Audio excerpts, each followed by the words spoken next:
Hey race fans, it's race day, top 5 with me, Frank 5. Second race of the West Coast swing for NASCAR, and Candyman wins the duel in the desert on a little fuel strategy that nearly cost him the race.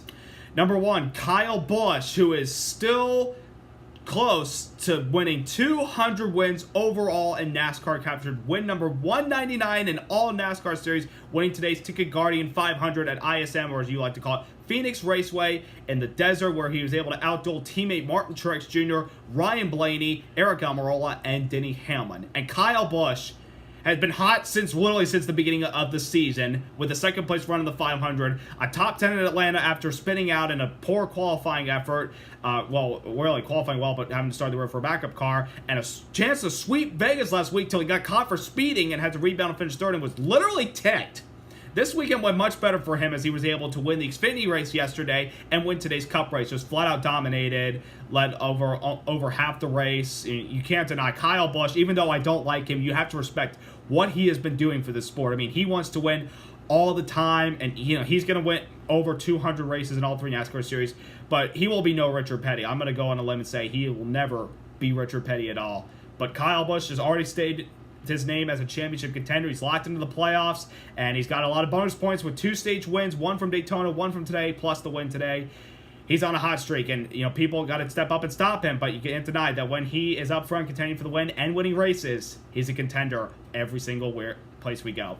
Number 2, Martin Truex Jr., who was closing on Kyle Busch towards the end. His car was a long-run car for the majority of this race. I mean, he struggled on the restarts, but as the race kept going, we kept getting like 15, 20, 25, 30 laps in. He kept passing cars left and right. I mean, he was fast, and he was closing in on the end because Kyle Busch was trying to conserve some fuel, and Truex was good to go to the end on fuel. So if Kyle Busch had ran out of gas, Martin Truex Jr. would have been in the catbird seat, and we would have been talking about him winning his first race with Joe Gibbs Racing, rather than just being the guy winning Joe Gibbs Racing cars from the team he's been driving for the last few years. But overall, decent performance today from Martin Truex Jr. and that whole team. They're going to get to victory lane. They will break the winless streak pretty soon. It could be next week at the race where they won their first race of the season a year ago. Number 3, Ryan Blaney, who has been literally lightning fast the whole weekend, was fastest in first practice, won the pole on Friday night. I mean, he was flat out strong today, winning stage 1. Fell back, lost some track position because he had to pit for a loose wheel after pit stops. He kept clawing his way back to the front. He had the lead in the late going, but he too, like Kyle Busch, was in full conservation mode, and then he had to back off, and Kyle got by him, and then Truex got by him, and there's literally nothing he could do about it. But a much-needed finish for Blaney, because despite a stage win today and a stage win at Daytona, they had not finished in the top 10 in any race in the first 3 races this season until today. They had fast cars, just bad luck bit them in the end. I mean, Atlanta, they had a chance to win, and had to come in for a loose wheel or flat tire. But Blaney just really stamping himself as a contender week in and week out, like his teammate, the Penske cars, Kyle Busch, Martin Truex, and Kevin Harvick. But really strong performance by Blaney, and they really needed this. Number 4, Kevin Harvick, who is the king of ISM Raceway, 9 wins at this track, and they call it his playground. Didn't really play with the field today. He struggled. I mean, he was good in practice. He was all right in qualifying. They don't really qualify well, but when they get in the race, they race well.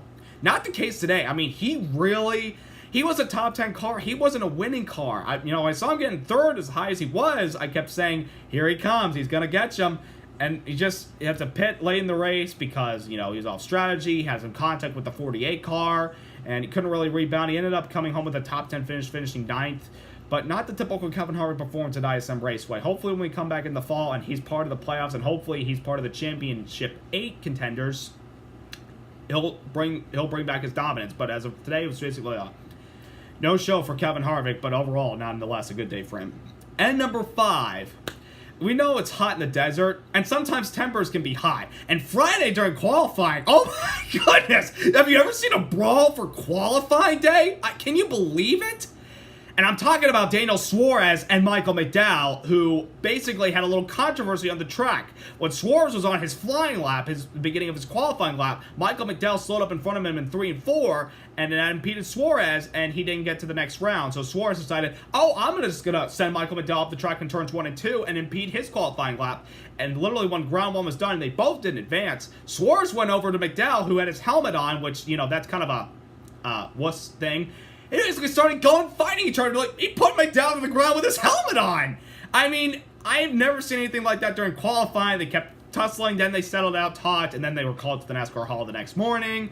And they basically, said, we're fine for the moment, but they're not really the best of friends. And Suarez says, I respect people the way they respect me, and they don't, I'm going to beat their what. But both of them started on the same row, and they both were introduced to the crowd in the same truck before the race began. That's pretty weird.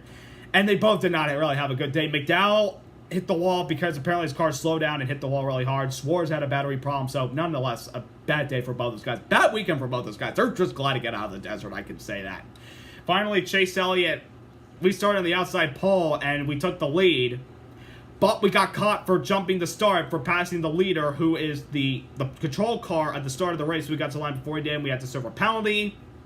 Didn't lose a lot because Eric Jones brought out a caution. We stayed in the lead lap. We fought our way to the top 10, got 2 points in both Stage 1 and Stage 2. Then we spun out late in the race because apparently we had a loose wheel, and we just couldn't really rebound from that. Finish 14th. It's okay, but, I mean, it is what it is. We'll just go to Fontana. We're still in the playoffs right now. We're still off to an okay start compared to where we were a year ago, but, we got to get ourselves back in the groove, and hopefully next week in Fontana we will shine. So next week is the last race of the West Coast Swing. Who will dominate next week? Will Truex rebound with a win and break the winless streak? Will Kevin Harvick get out of the slump and get back to victory circle? Or can the man who's been really strong and his first career win came at this track 18 years ago, Jimmy Johnson, can he get back to victory circle at Fontana next Sunday after a top 10 performance today? Only time will tell, but I gotta tell you what, whoever wins is gonna be shining in Hollywood. So subscribe, like, congrats to Rowdy, Kyle Busch. Final race of the West Coast Swings next week. Have a nice week, and until then, keep it cool.